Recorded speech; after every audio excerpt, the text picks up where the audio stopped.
Our team is working on socioeconomic evaluations with Jianhong Mo, who's a postdoctoral researcher, and she's going to show some of the preliminary results of our research.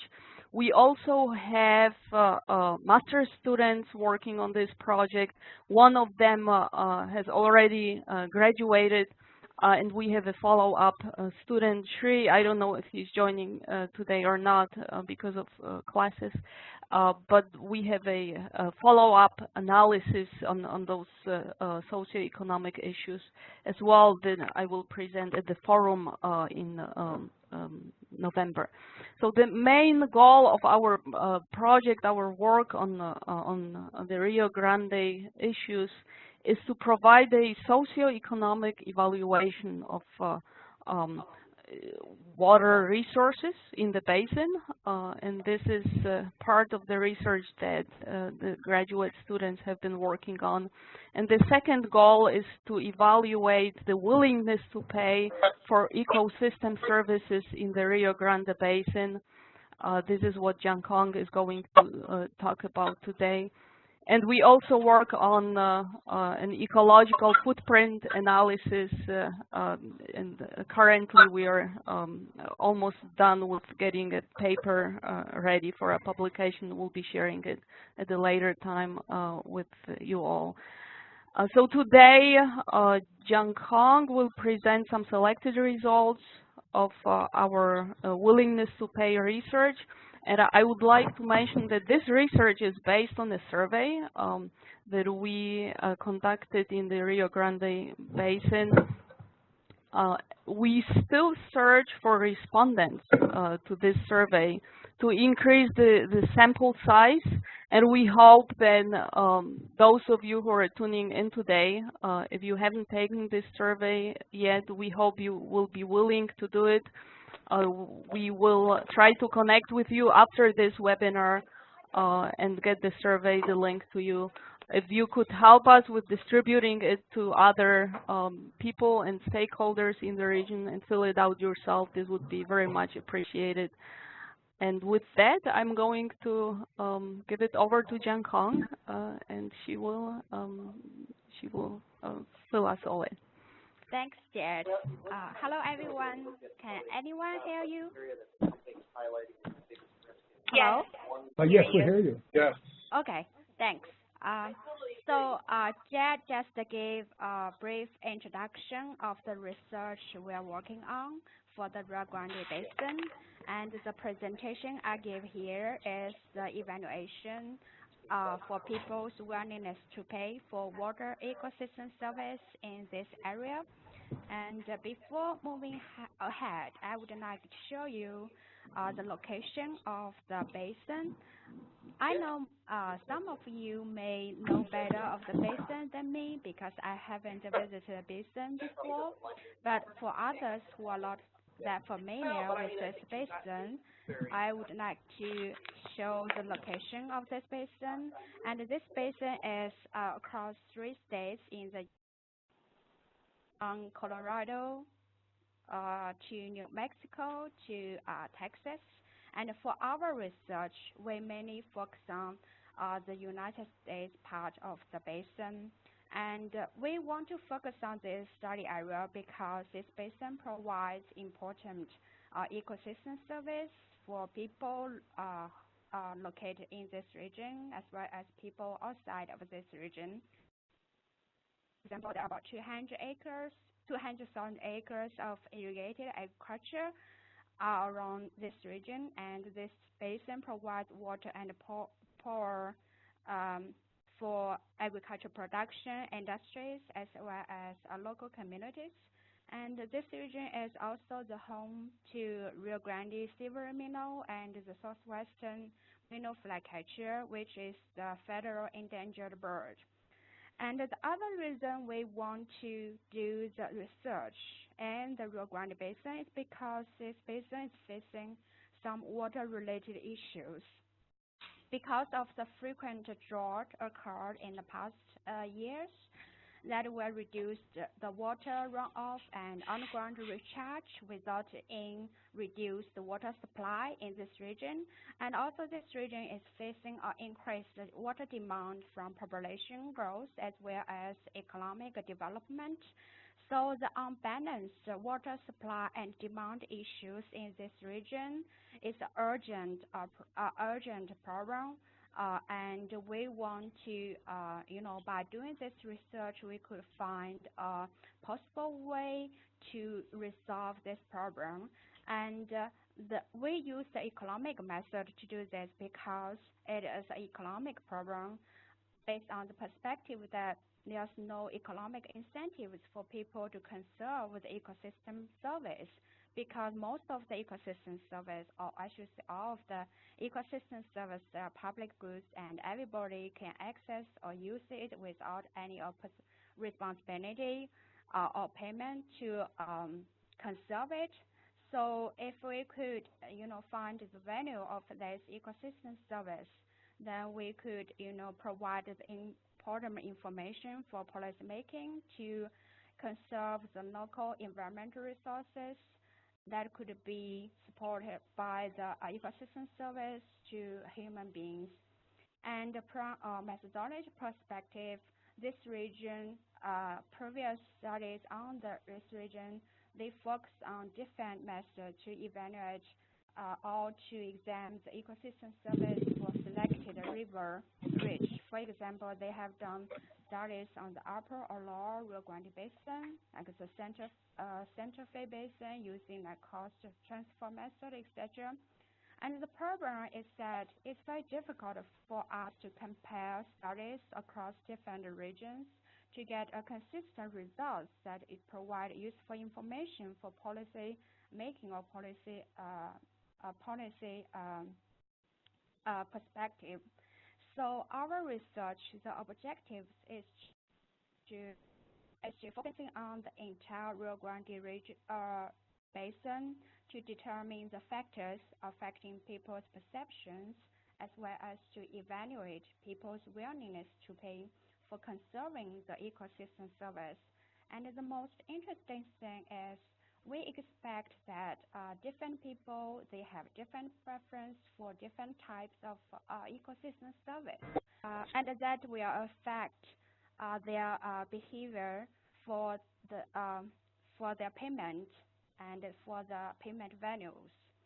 And for this specific research, we focus on 4 types of ecosystem service: freshwater supplies, cultural heritage, including hunting, plant connecting, etc., wildlife habitat, and recreational activities such as fishing and rafting.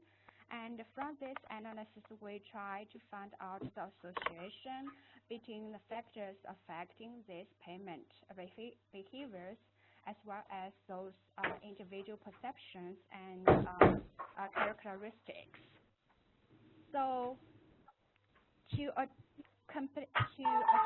this research goal, we designed a survey, and we include questions to know people's perceptions to ecosystem service, environmental behaviors, as well as their individual characteristics, including those age, education level, income level, etc. And here, for this slide, I just give you a sense of the question we set up in the questionnaire to get people's willingness to pay for the ecosystem service.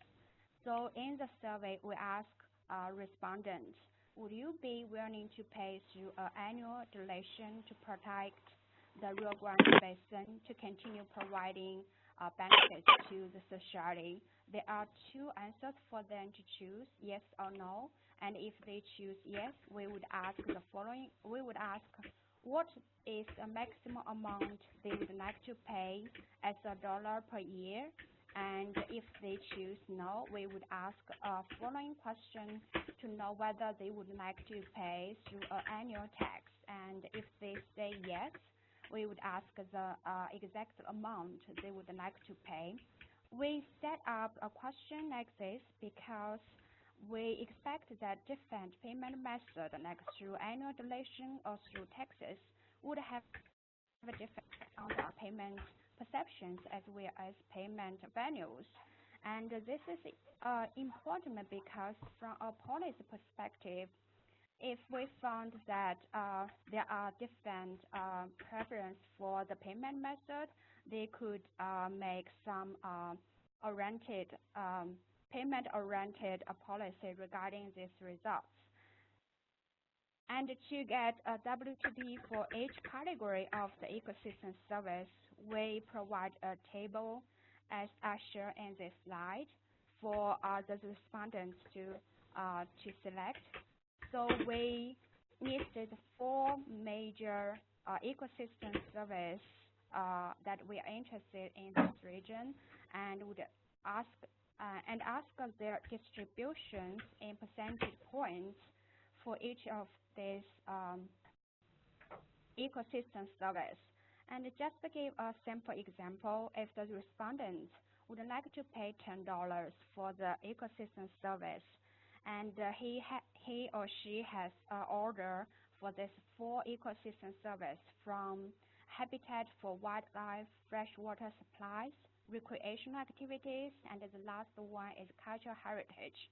Then he may distribute the $10 as 40% for freshwater supplies, 30% for recreational activities, 20% for habitat for wildlife, and the rest 10% for cultural heritage.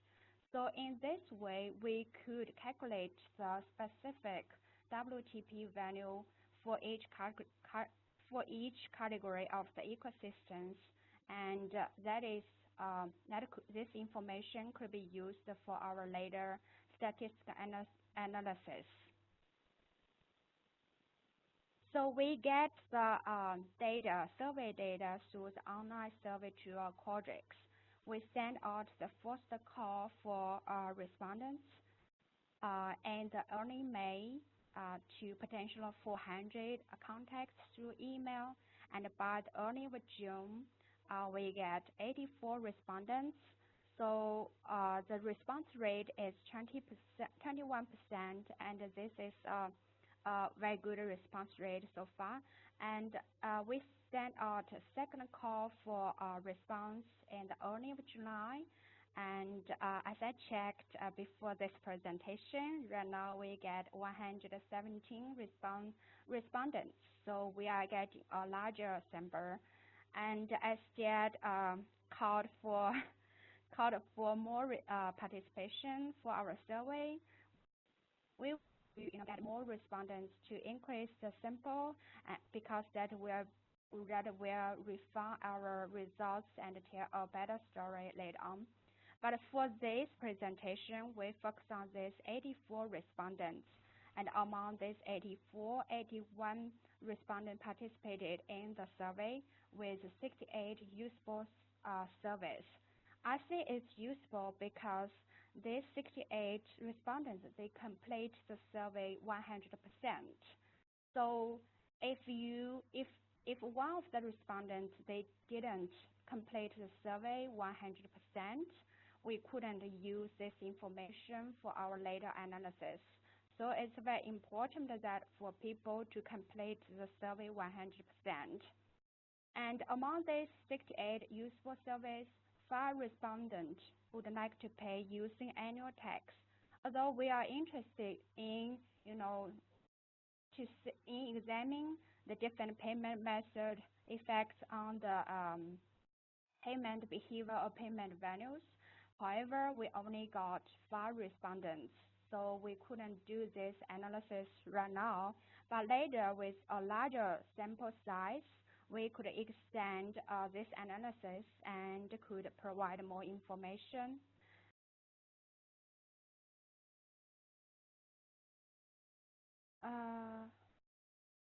Okay, so for the following 7 slides, I will give you some quantitative descriptions of the data we got from these 84 respondents.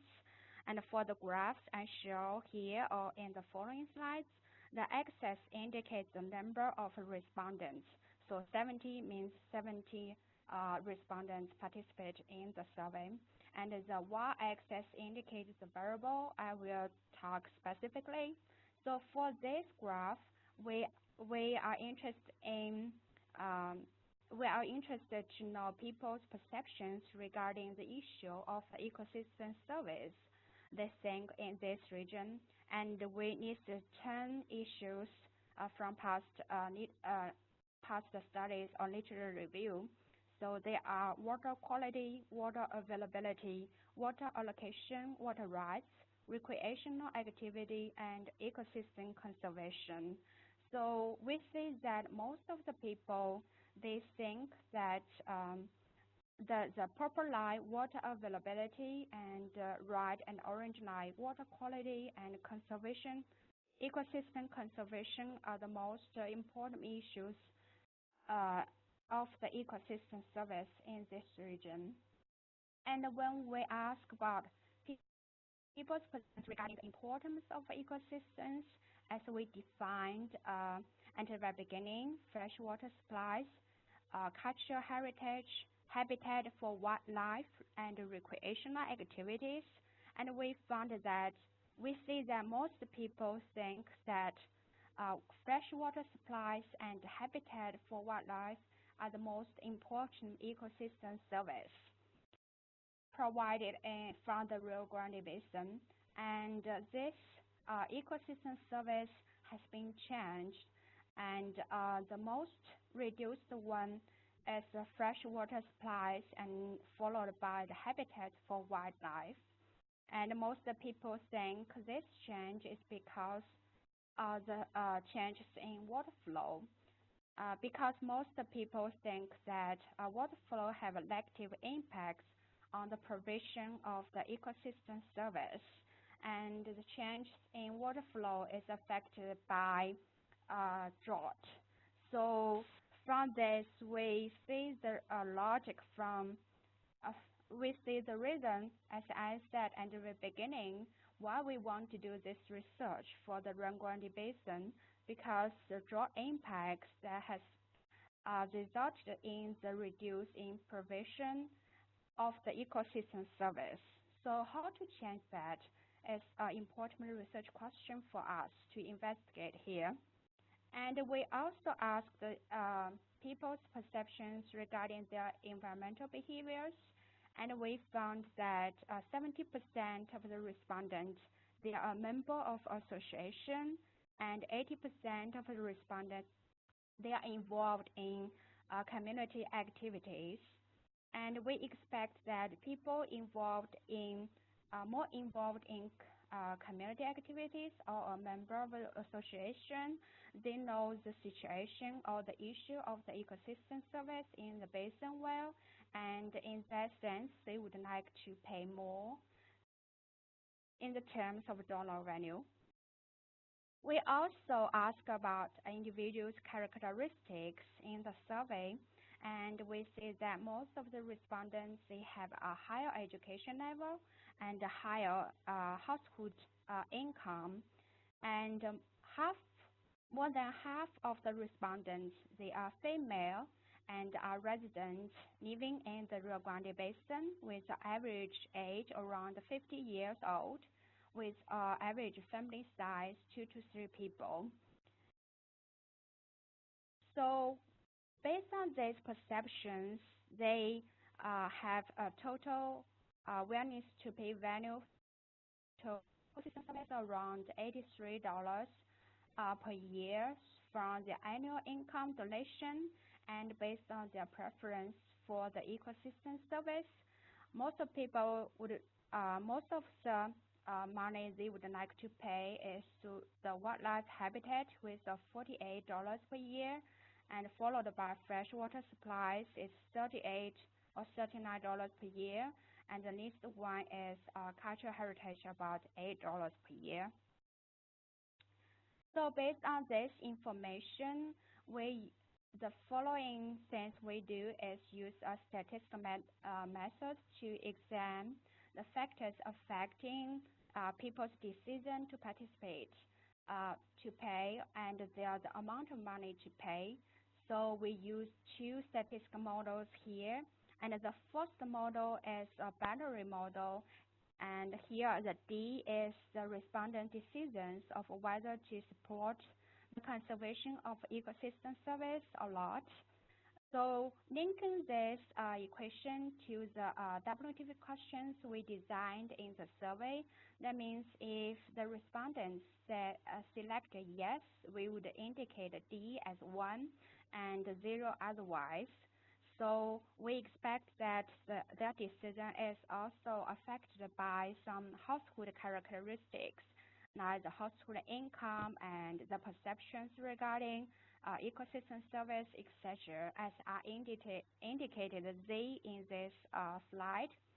And based on the respondent decision to support the conservation of ecosystem service or not, the second regression here is to examine the impacts, the factors affecting respondents' stated amount of willingness to pay.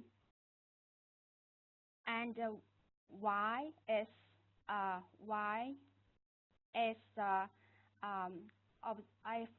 the stated value that, for example, the $10 or $20 for the ecosystem service, and we expect that this is affected by some household characteristics as well as individual characteristics, as I discussed earlier, as I indicated X in this slide, and the alpha in the first statistical equation and beta in the second statistical equation are the parameters to be estimated.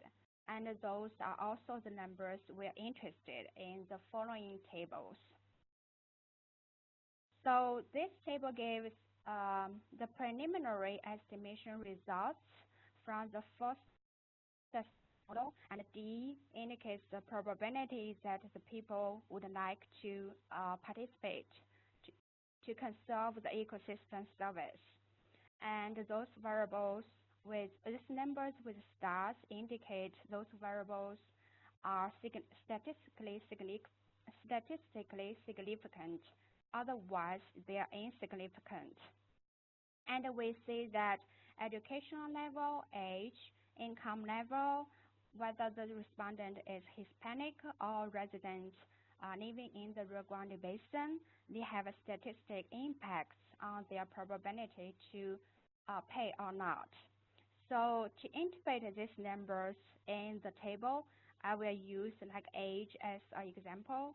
Like a 1 year increase in age would decrease the probability to pay by 4%. And you could apply this interpretation rule to other variables as well. So the taking home message from this table is that people with high educational level are younger, people are Hispanic, and are resident in the Rio Grande Basin. They have a higher probability to pay compared to people who have lower education level, older, and are not Hispanic and not resident. And you could also see that for the variable that the respondent having parents or grandparents living in the Rio Grande has elective effects on the probability to pay. And we still didn't find a good explanation for this result, so we are accepting open minds from all of you. So if you know that probably have a better insight to explain this results, it's welcome to let us know. So I'm going to, this is the results from the second statistical model.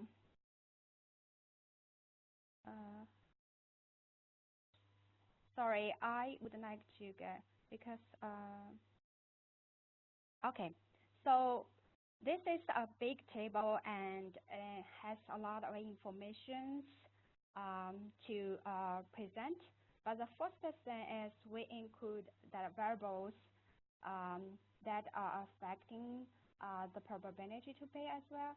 And here we focus on the value of the willingness to pay for the total ecosystem service as well as for the 4 specific category of the ecosystems from water supply recreational activities. And here are 3 take-home messages from this table.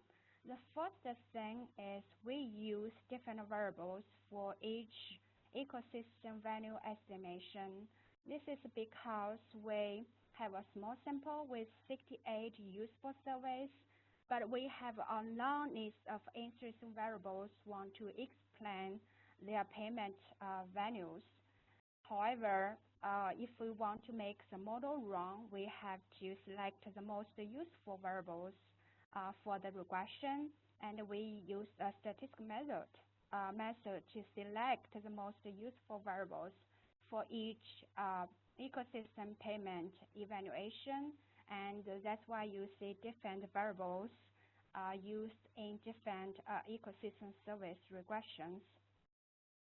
And second, this result doesn't mean other variables are not economically important.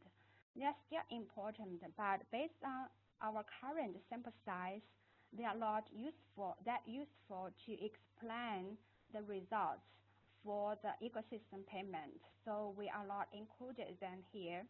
And the second taking-home message is we found that individual characteristics, for example, the education level, age, Hispanic resident, they have the consistent effect as we found in the previous table.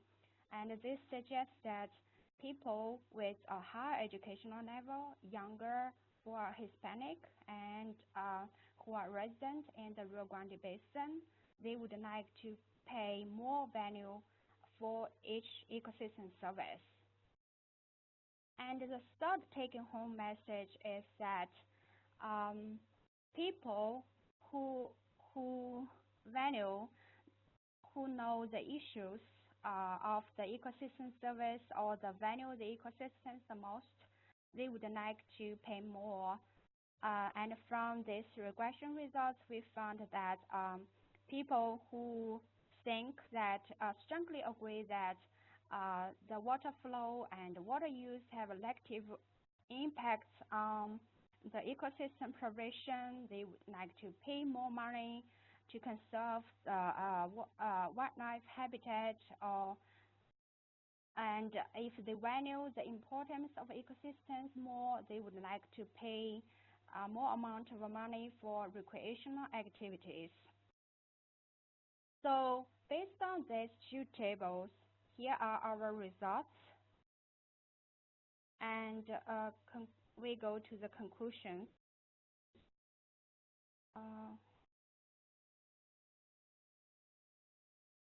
From our sample, we found that the mean WTP value for ecosystem service is $83 per year, and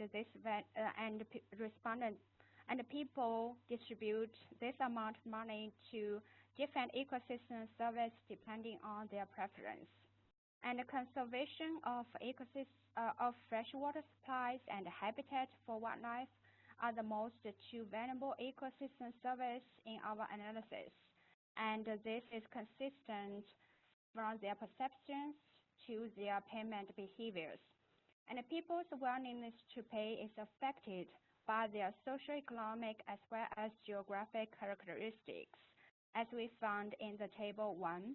And the amount of money people would donate for ecosystem service is affected by different factors and depending on different category of the ecosystems that they are cared about. And these results are based on the sample size of 84 respondents, and we expect that a larger sample size will improve our statistical analysis. So to do this, we will continue collecting survey data, and we are looking for your help to increase our sample size to include more people participated in our survey. And I have to say that we compared our sample size to the 2012 census data for this region, and we found that our region is not that representative in the sense of educational level and income level, because we have a higher education level and higher income. And in this way, we would like to include people or respondents who have a lower income level and lower educational level. That will make our sample more representative for this region. And we also will follow up with non-respondents to increase our response rate. And once we have done this, we will refine our statistical analysis to tell a better story, to find more interesting results from the analysis. And we will also compare our results with other WTP studies in the U.S. watershed region, and in that way we could more confident to share the story. And that is the end of my presentation. And thanks for funding from USDS and support from the team. And if you have questions or comments, please feel free to let us know. And with that, I will turn back to Jet. Thank you. Okay. Any questions for Jianhong? Yes, this is Alfredo here from Chihuahua, Mexico. Hi, Alfredo. Hey, very interesting results. I'm glad you did this work. It's great to know that people are willing to, to donate some money on an annual basis for the conservation of the basin. My only concern about the study is that most of these 71 people that respond or send you an answer for this survey are most of them are very related to different aspects of the Rio Grande Basin. That's my understanding, because you got this list of people from all the work that we have done in the area. I remember to have received this, the necessity to send you who might give an answer for your survey, and I just sent a lot of people, But most of them, at least in the Mexican people that were surveyed, most of them are very high related to the river, so they understand the problems and they deal with all these water issues on a daily basis. I don't know if you have considered to make a survey with random people, that lives in the basin, in order to get a much better sense of this. Yes, that is very good, actually. So for this type of online survey, we depend on our respondents from the availability of the email contact we can get. So as you indicate in your question, that we basically relied on the email list from associations or a group of people that are professional. So that's why our sample is not representative for this region. And as I said in my presentation, that we are looking for your help to distribute our surveys to a broad audience, including like local farmers or local people who have access or who know the Rio Grande Basin, but they are not the member or they are not that involved, a member of association or that involved in community activities.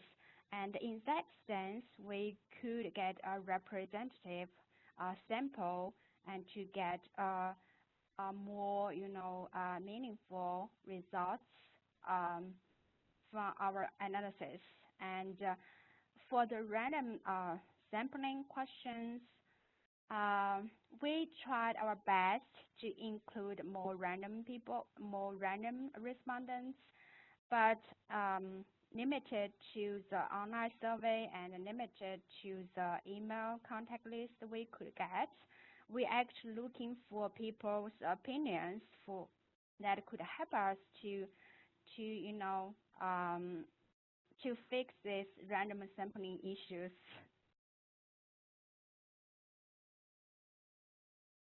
So do you think my answer is do you think I answer your question, Alfredo? Yes, thanks. It's okay. But if you have contacts for local groups of people, that'd be great to help us to make the sample more representative. Okay, thanks. Excellent. Thank you. Bye. So Jianhong, are you going to email out the link to the survey to everyone that participates on this call so that they can forward it? Yes. Can we do that? Yes, definitely. Actually, in my email for the link to the people, I indicated that if they could distribute our surveys or links to the people they know, that would be great and much appreciated. Yeah, definitely, we are looking for that, and that will help us to. Yeah, thank you. Other questions for Jianhong? Yes, this is Fatima Luna from Sonoran Institute in Tucson. And I'm curious to know how you chose your explanatory variables and if you have considered using different variables in order to increase the R-square and better explain the variability in the response data around its mean. Sure, yeah. That is a very technical question, yeah. So basically, because we have only 68 useful surveys, but we have a bunch of variables, we are very interested. And but as I said, to make the model run, we need enough sample size to make every variable, to get a result for every variable. So we used a statistical method called lasso. That is a statistical method to select variables just based on their improvement of the accuracy of the estimation and prediction. So for each ecosystem payment, we run the lasso technique and to select the most useful variables. And in that way, you could increase your R square after your estimation. Yeah, you could try this method if you want to improve your R square in your estimation. I hope that helps. I'm sorry, what was the method? What is it called? LASSO. It's a statistical method. It doesn't have any economic meanings for selecting those variables. It's just based on statistical measurement. LASSO is a statistical method. Thank you. Thank you.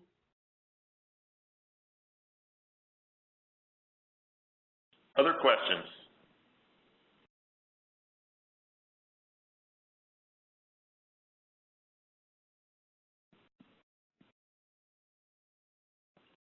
Jad or Jianhong, I have a question. Sure. Is there any way or any plan for you to try to figure out the characteristics of the non-respondents? So you have the non-respondents differ from the respondents, or is that just beyond the scope of this? Well, it's a difficult question, actually. Yeah, so right now, we have the email list for everybody we can get, and we do not connect information. We couldn't connect information of those non-respondents because we don't know who are non-respondents. So to answer your question, we couldn't get the characteristics of those non-respondents. Sometimes researchers will follow up with the non-respondents and not ask them to respond, but just try to get some of their characteristics is why I asked. So, Okay, any other questions? Can you hear me? Yes. Yes. Oh, sorry, I've been trying to speak and it hasn't been coming through. This is Dagmar Llewellyn in the Albuquerque Area Office of Reclamation. I had a similar comment or question that I was as Alfredo, and was interested to hear your answer to that. I'd also like to note that I think if the respondents included a much wider group than water resources professionals, who I think is mostly who responded to this. I know I got one, and a number of people in my office got one and responded. I think that the response on the value of the cultural heritage in the value would go up considerably. I think that the people that you're surveying are biased towards those who work in endangered species compliance and approaches to getting environmental flows into the river, those kinds of things. So that's where people are working. They say, sure, I'd give some money to try to make my job easier. But what really stands out from living in this community is the importance of the cultural value of water, both from a Native American perspective and a traditional sort of rural Hispanic perspective. Both have long traditions of valuing water as part of their lifestyle, keeping the valley green, maintaining some aspect of a rural agrarian-based culture. And so that didn't come out at all in your results, and I think that's because of a bias in who responded to the survey. Yeah, thank you very much for pointing out and provide the inside information, because we was suspecting that because of most of our email contacts are from people from associations, so this will our estimation results, and we are actually trying to find ways to include broader people for our survey. So, so do you have suggestions to include those type of people that they are more interested in the protection of the cultural heritage in this region?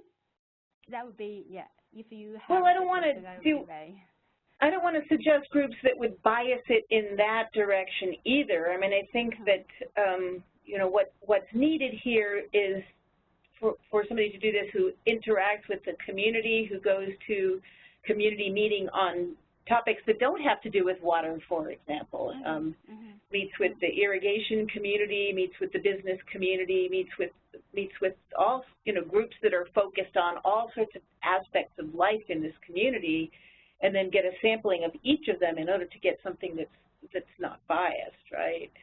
No. Yeah, I totally agree what you said. Yeah. So that's why we are actually calling for people's help to, enlarge our sample size to make it representative for each group of people. Yeah. No, so you're from OU, right? Yes. And I think there's some other studies in the sort of sociological, water and sociology dimension coming out of there. And isn't there a woman in Santa Fe who's living here that might be able to help with that, who works on Jack's project? Is that right? I think it's, sorry, Jack is another group for the project we are working on. Yeah, they have a different perspective on the Rio Grande study. Yeah, we are working together for the project. Okay, it just seems like that the person who's living here is the best one that could connect to a large variety of community groups and associations that we might be able to pass this survey out to get a much more diverse set of responses. Mm-hmm. Okay. But there's no one group that we could direct you to that wouldn't have a bias as well, right? Yeah, agree. Thank so you. I think it really takes immersion in this community to get at that kind of question. Yeah. Jed and I are working for a long time to, to contact to different people, from different groups that we could include into our survey, and it is still we are still working on that. Yeah. Okay. All right. Well, good luck. Thank you. Thanks. Others who have questions, let us hear from you. I know Steve had a question. Can you hear us, Steve? Yes.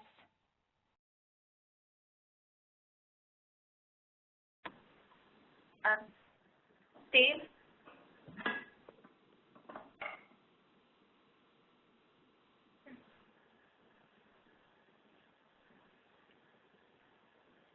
Steve, if you're talking, you might be on mute.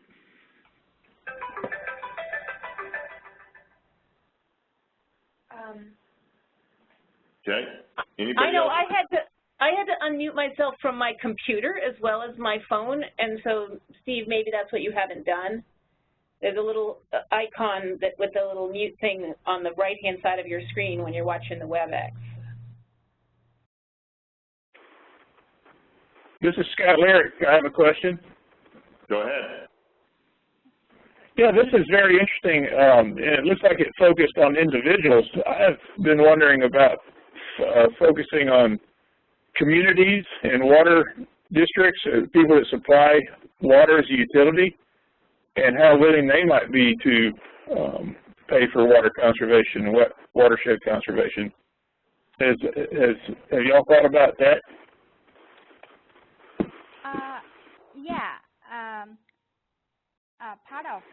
In our survey design, we have questions to ask the people where the people are from. So if they're working for the government, if they are tourists, or if a resident, we could, actually based on their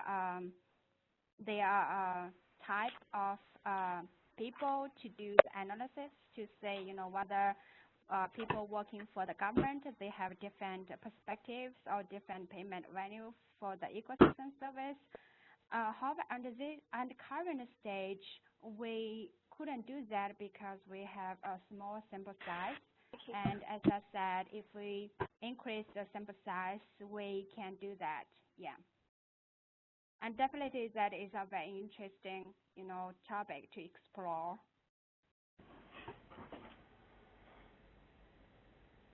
Thank you.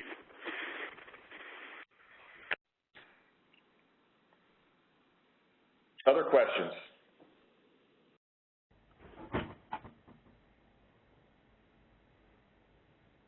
I have a comment just to piggyback off of the last. This is John Miller up in Taos, so the Northern Watershed. I think what maybe the last person was mentioning has to do with these bigger collaboratives that are being formed. And so, just for example, in Taos, we're working with the Rio Grande Water Fund and a number of different other, collaborations, you could say, to prioritize revitalization of the river, the watersheds in particular. And so it's through a number of different methods, tree thinning in the uplands to prevent catastrophic fire, as well as working with our irrigation communities for essentially more water, get more water in the river, get more water in the acequias, and then promote the watershed in that way. And so we've had a lot of luck just through that kind of structured organization of the collaborative to really get a lot of work done. And I'm sure you could use those resources to get a more comprehensive survey result.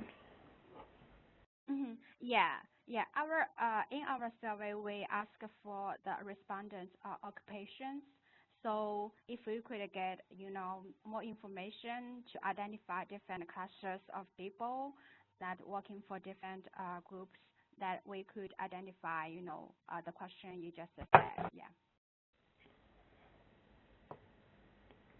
And so, I mean, not to go back and forth, but we, for example, we work with a lot of acequia commissions, and so these are groups of traditional farmers that have worked the land, their families for hundreds of years, and so there's connections to those groups through these collaborative organizations, and so it's just a way to maybe reach out in a more broad spectrum way to get that feedback from those disenfranchised populations that you might not hear from. Okay, yeah. Thank you very much. Yeah. What? That's a very good suggestion for us to reach out. Yeah. What was the name of that collaborative organization? The Rio Grande what? So we're working up in Taos in the northern Rio Grande watershed, and the group is called the Rio Grande Water Fund. Okay. And Water Fund?